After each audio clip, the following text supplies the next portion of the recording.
नमस्कार साथियों। देखिए हम जो है सोनेट पढ़ रहे थे और सोनेट में हमारा जो लास्ट सेक्शन बचा था वो था डेवलपमेंट ऑफ सोनेट्स। अब सोनेट जो है इटली से इंग्लैंड में आए। ओके, 13वीं सेंचुरी में इटली में थे, फिर 16वीं सेंचुरी में जो है वाइट और जो है सरी जो है वो जो है सोनेट्स को इंग्लैंड में लेके आए। अब फिर इंग्लैंड में किस तरीके से सोनेट्स का डेवलपमेंट हुआ, किस तरीके से सोनेट्स लिखे गए, उसके बारे में हम थोड़ा सा डिस्कस करते हैं। ठीक है, देखिए यदि हम सोनेट्स के डेवलपमेंट की बात करें तो हमने बात की थी कि भाई सबसे पहले जो सोनेट है, फर्स्ट मेजर बुक यदि सोनेट की इंग्लैंड में माना जाए तो वो कौन सी थी? वो थी टोटल्स मिसेलेनी, है ना। तो ये टोटल की स्पेलिंग थोड़ी सही कर लेना, TOTTEL, है ना। आपको बताया था कि रिचर्ड टोटल था। रिचर्ड टोटल ने जो है अपनी एंथोलॉजी, जिसका नाम उसने का जो फेमस है किसके नाम से? टोटल्स मिसेलेनी से। ठीक है ना, फाइन। मिसेलेनी का मतलब मैंने आपको बताया था, मिसेलेनी का मतलब होता है collection of different kind of things, collection of different kind of things, अलग अलग चीजों का कलेक्शन। इसलिए क्योंकि इसमें टोटल 27, इसको जो है टोटल्स मिसेलेनी को जो है इस नाम से भी जानते हैं, सॉन्ग्स एंड सोनेट्स, क्योंकि इसके अंदर पोइम्स भी थी और सोनेट्स भी थी। टोटल यदि बात करें तो इसमें 271 टोटल पोइम्स थी, और स्पेसिफिक यदि हम सोनेट्स की बात करें तो इसमें सोनेट्स जो थे 54 थे। ठीक है, ये हमें ध्यान रखना है। तो टोटल्स मिसेलेनी जो है वो सबसे पहला, ठीक है ना, मेजर बुक थी सोनेट्स की, जो कि 1557 में आई। और थॉमस वाइट और अर्ल ऑफ सरी, जिसको हेनरी हॉवर्ड भी बोलते हैं, सरी को हेनरी हॉवर्ड, इनके जो सोनेट्स हैं वो सबसे पहले इसी बुक में जो है पब्लिश हुए। ठीक है, हमें पता है कि वाइट जो है, हम बात कर चुके हैं, वाइट ने इसमें आपके 27 सोनेट्स लिखे, सरी जो है उसने 15 लिखे। इसके अलावा मैंने आपको बताया था एक रिचर्ड ग्रीमल्ड है, GRIMALD, उसके 3 सोनेट्स हैं। और अननोन राइटर्स जो हैं उनके कितने हैं? उनके टोटल इसमें 9 सोनेट्स थे। तो इस तरीके से ये 54 सोनेट्स का एक कलेक्शन था, एंथोलॉजी थी, जिसमें 54 सोनेट्स थे। टोटल 271 जो है इसमें पोइम्स थी। तो आपको ये ध्यान रखना है इसमें कितने सोनेट्स थे। इंग्लैंड की first major book of sonnets कौन सी थी? वो थी टोटल्स मिसेलेनी 1557 में। फाइन। उसके बाद इनिशियली स्टार्टिंग में जब एलिजाबेथन पीरियड में जो सोनेट्स लिखी गई थी, उनका सब्जेक्ट मैटर जो था वो लव था। तो initially basic subject matter of sonnets was love. वो क्या था? Love. Done introduced religion. Done ने क्या किया? रिलीजन को इंट्रोड्यूस किया। डन के सोनेट्स कैसे थे? रिलीजियस सोनेट थे। और उसके सोनेट्स का कलेक्शन हमें पता है होली सोनेट्स के नाम से है। किस नाम से है? होली सोनेट्स, जिसमें कि 19 सोनेट्स हैं टोटल। ओके, तो इस होली सोनेट्स उसने किसको? रिलीजन को इंट्रोड्यूस किया। उसके बाद मिल्टन आया। हमने कहा मिल्टन जो है उसने अपने सोनेट्स में पॉलिटिक्स को जो है इंट्रोड्यूस किया, क्योंकि इंग्लैंड की उस वक्त सिचुएशन इसी तरीके की थी कि इंग्लैंड में जो एक सिविल वॉर की सिचुएशन क्रिएट हो रही थी। ओके, एक चार्ल्स द फर्स्ट के सपोर्टर थे, एक क्रॉमवेल के सपोर्टर थे, and Milton was the right hand of Oliver Cromwell. Oliver Cromwell का जो है राइट हैंड था, जो डेमोक्रेसी इस्टेब्लिश करना चाहते थे। और चार्ल्स द फर्स्ट जो है वो क्या कर रहा था? उस वक्त जो है एक एज अ डिक्टेटर काम कर रहा था। फाइन। तो इस तरीके से उस वक्त इंग्लैंड में जो है सिविल वॉर की कंडीशन हो चुकी थी। तो उस पॉलिटिक्स में जो है आपका जॉन मिल्टन जो है टोटली इन्वॉल्व था। तो उसके सोनेट्स जो है उसने अपने सोनेट्स में पॉलिटिक्स को जो है इंट्रोड्यूस किया। और जिस तरीके का भी ओकेजन हुआ, जैसी भी इवेंट हुई, जैसी भी सिचुएशन थी, उस सिचुएशन के अकॉर्डिंग उसने सोनेट्स लिखे। ऐसे नहीं कि लव सीरीज लिखी। इसलिए उसके सोनेट्स जो हैं उनको अकेजनल, जानर ऑफ अकेजनल सोनेट्स भी बोलते हैं।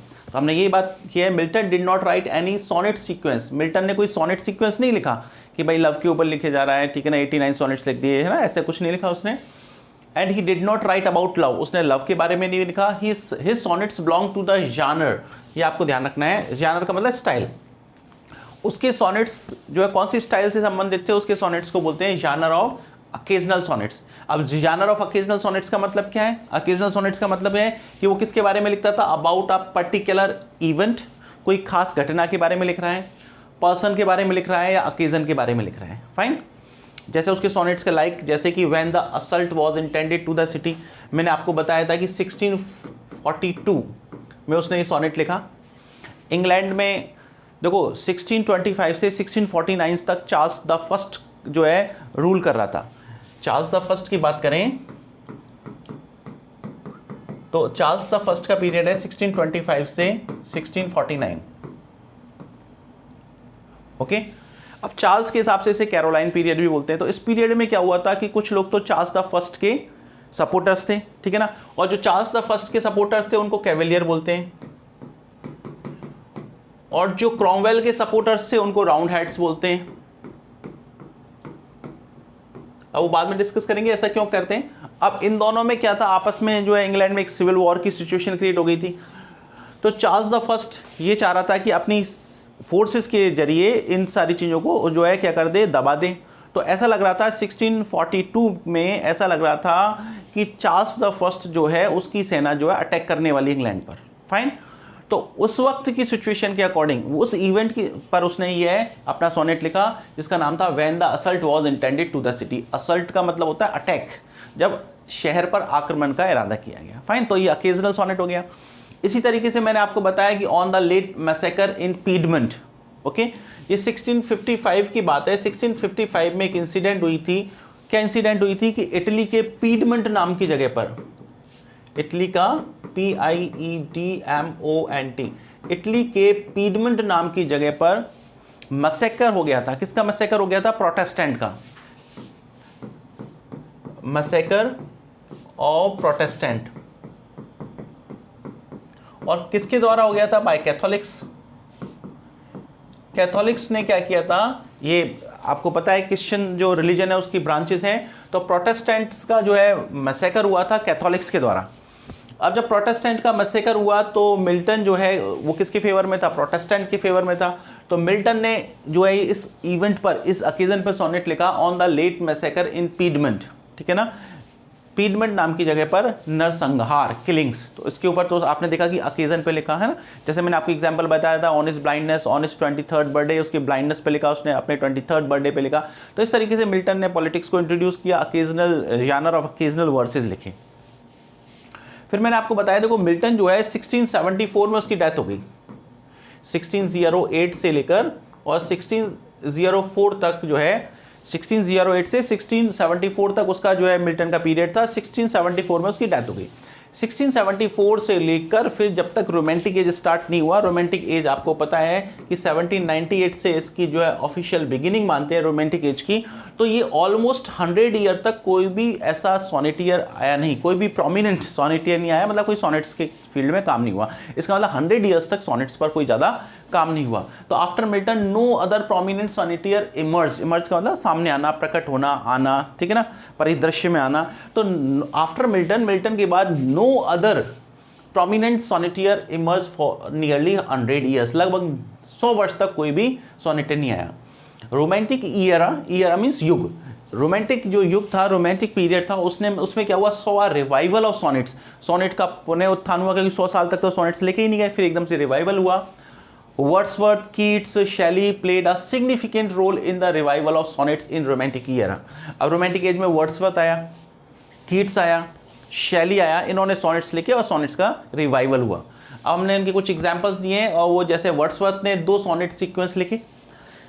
पहला था उसका द रिवर डूडन और सेकंड वन था इक्लीजियास्टिकल सोनेट्स। अभी आपको केवल नाम ध्यान रख लेने, यही सफिशिएंट है। यदि आपसे पूछ लिया जाए कि भाई इक्लीजियास्टिकल सोनेट्स किसने लिखे, आपसे ये पूछ लिया जाए कि भाई रिवर डूडन जो है सोनेट्स सीक्वेंस जो है किसने लिखा, तो आपको पता होना चाहिए वर्ड्सवर्थ।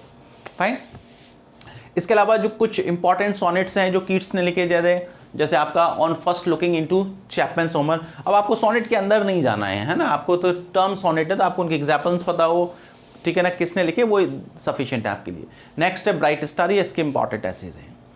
फिर शैली की बात करें तो शैली के जो इंपॉर्टेंट जो सोनेट्स हैं वो है ओzymandias और इंग्लैंड इन 1819। आपको केवल इन सोनेट्स के नाम ही ध्यान रखने हैं। फाइन। फिर उसके बाद हमने बात की थी कि विक्टोरियन एज, विक्टोरियन एज में जो है period a large number of poets reestablished the sonnet form. फिर विक्टोरियन एज में बहुत सारे पोइट्स आए जिन्होंने सोनेट्स फॉर्म को दोबारा रीस्टैब्लिश किया, and particularly the sequence of love.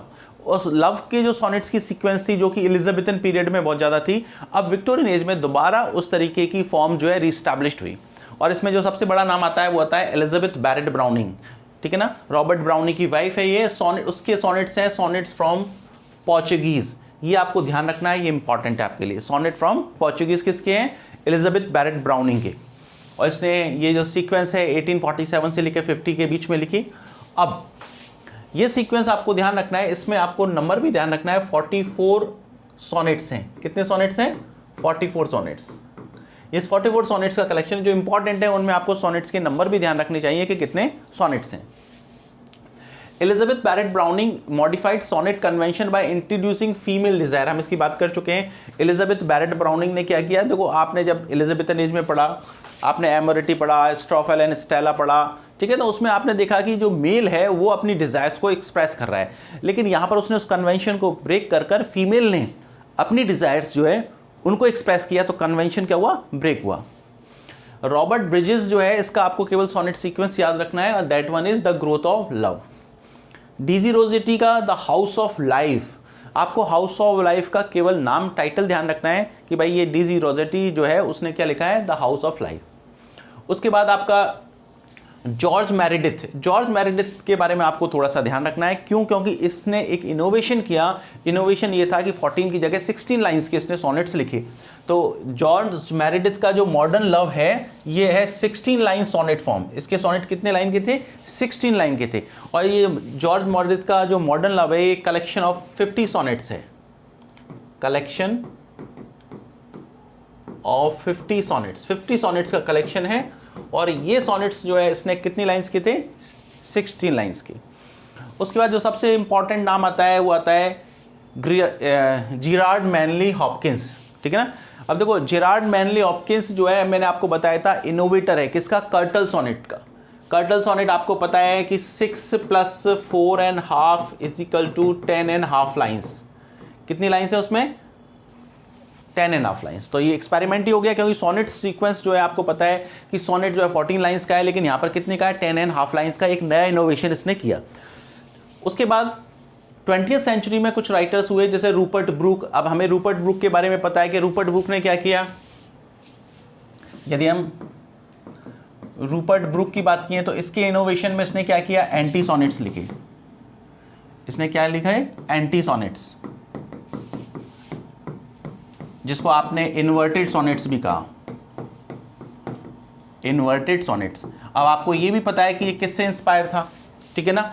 Paul जो है, पॉल वेलियर से जो है फ्रेंच राइटर था, उससे ये इन्फ्लुएंस था ये एंटी सॉनेट्स लिखने के लिए। तो आपको ये भी ध्यान रखना है। अब आपको ये ध्यान रखना है इसके एंटी सॉनेट्स में क्या होता है कि ये कपलेट से स्टार्ट होता है।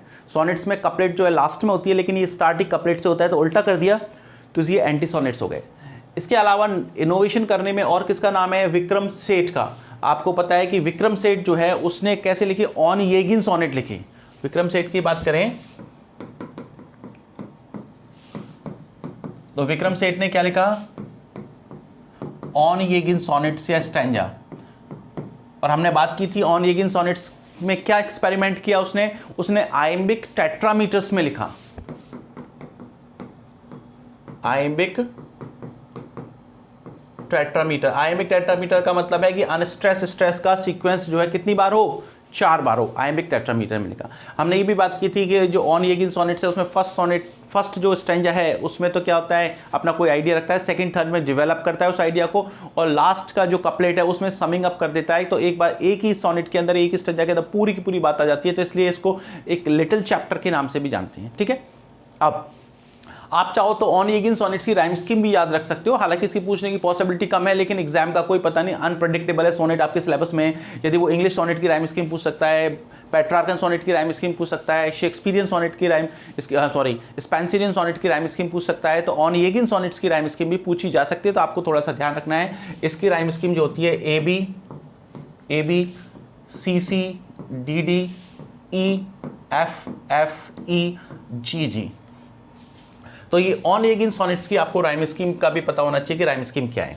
ऑन येगिन सॉनेट की राइम स्कीम क्या हो गई?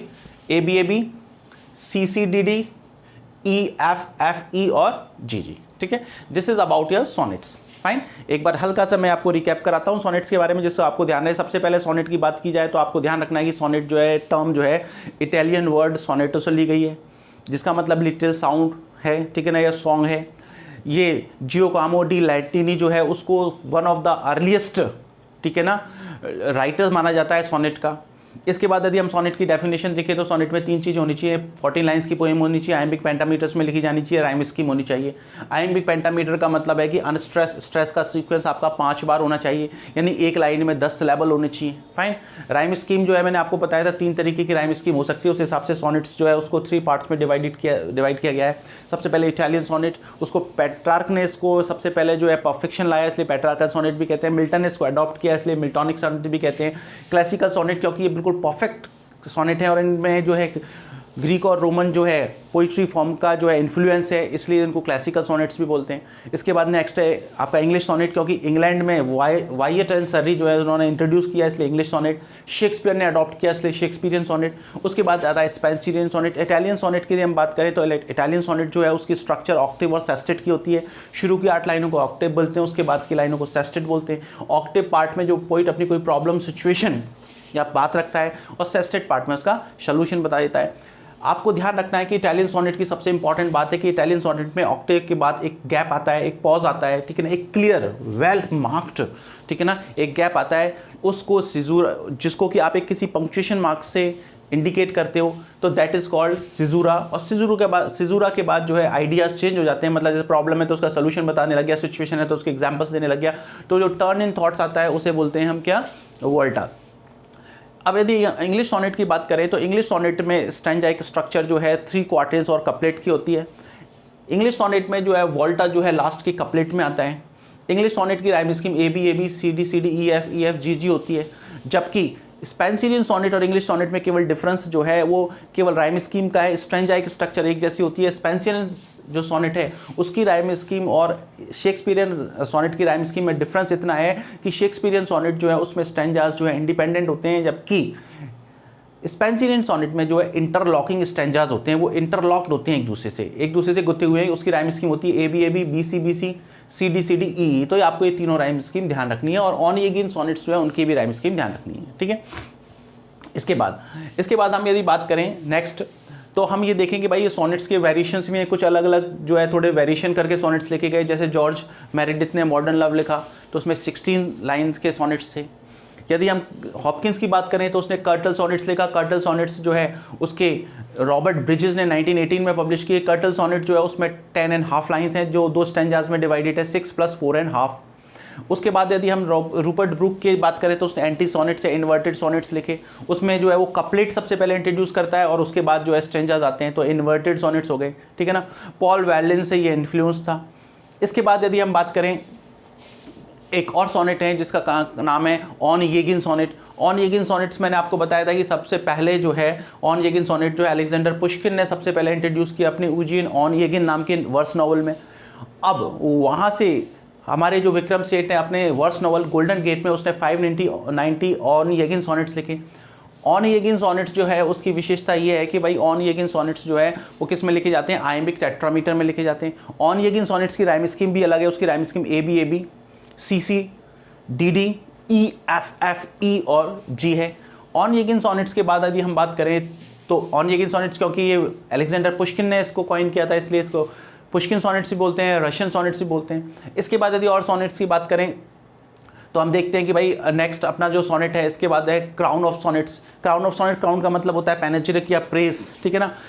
क्राउन ऑफ सोनेट्स में ये सोनेट्स ऑफ कलेक्शन होता है 7 सोनेट्स का, सीक्वेंस ऑफ 7 सोनेट्स।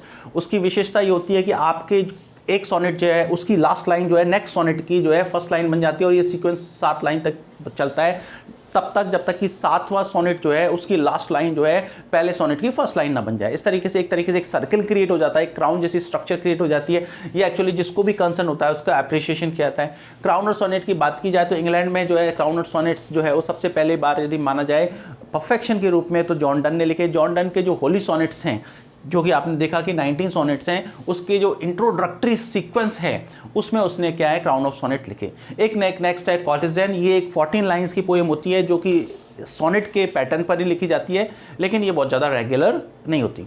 सोनेट के डेवलपमेंट की बात की थी तो हमने यही कहा था कि भाई सोनेट का यदि डेवलपमेंट की बात करें तो सबसे पहले जो है 1557 में टोटल्स मिसेलिनी वाइट और सर्रे के सोनेट उसमें लिखे गए। उसके बाद हमने देखा कि एलिजाबेथन पीरियड में लव सब्जेक्ट मैटर था। उसके बाद जो है डन ने रिलीजन को इंट्रोड्यूस किया, मिल्टन ने पॉलिटिक्स को इंट्रोड्यूस किया। उसके बाद सोनेट्स जो है कुछ मिल्टन के बाद 100 ईयर्स तक नहीं लिखे गए। फिर उसके बाद रोमांटिक एज में फिर रिवाइव हुए। रोमांटिक एज में वर्ड्सवर्थ है, उसने रिवर ड्यूडन सोनेट्स लिखा, एक्लीसियास्टिकल सोनेट्स लिखे। शैली ने ओzymandias 18 इंग्लैंड इन 1819 लिखी। कीट्स ने bright star on first looking into Chapman's लिखा। तो इस तरीके से फिर ये रोमांटिक एज में सोनेट्स जो है रिवाइव हुए। उसके बाद विक्टोरियन एज में जो है सोनेट जो कि लव सीक्वेंस भी रिवाइव हुए, जिसमें कि आप एलिजाबेथ बैरेट ब्राउनिंग का सोनेट फ्रॉम पोर्चुगीज जो है बहुत फेमस है। उसने थोड़ा कन्वेंशन को ब्रेक किया, उसने फीमेल डिज़ायर को भी एक्सप्रेस किया। इसके अलावा आपको जॉर्ज मेरेडिथ का आपको है, उसने 16 लाइन्स के सोनेट्स लिखे। हॉपकिंस ने कर्टन सोनेट्स लिखे। फिर इसके बाद मॉडर्न एज में माना जाए तो मॉडर्न एज में रूपर्ट ब्रूक आ गया। रूपर्ट ब्रूक ने एंटी सोनेट्स लिखे, वॉर सोनेट्स लिखे। इसके बाद और मॉडर्न एज में हमारा विक्रम सेठ आया, विक्रम सेठ ने ऑन येगिन सोनेट्स लिखे। This is about your sonnet. आपको सोनेट में ये सारी चीज़ें पढ़नी है, इससे ज़्यादा आपको मुझे नहीं लगता कि और कुछ पूछा जाएगा, ठीक है ना। मैंने इस हिसाब से कि एग्जाम अनप्रेडिक्टेबल है, कहीं तक भी पूछा जा सकता है। सोनेट में जो जो भी संभावना है वो आपको मैंने बता दी, ठीक है ना। इसके बाद हम पढ़ेंगे हमारी जो है नेक्स्ट लिटरेरी फॉर्म पढ़ेंगे। Thank you.